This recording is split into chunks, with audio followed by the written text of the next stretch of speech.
How to know if Life360 is paused. Hi everyone, I'm here to assist you today. Without any delay, let's jump right in. First, open Life360 app on your device. Make sure you're logged into your account. Then, if your location is paused, you will find here since and there's no updated location. As you can see at the top, last updated 7 hours ago. It will be from that time, the location. Another thing what you can also do is go to settings, scroll down and click on location.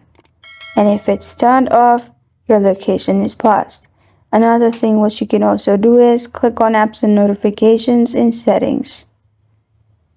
Here, click on app info. After you click on app info in here, simply scroll down and search for Life360 and click on Life360.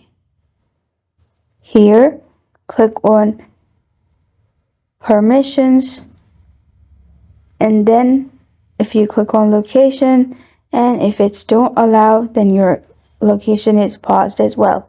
And this is how to know if Life360 is paused.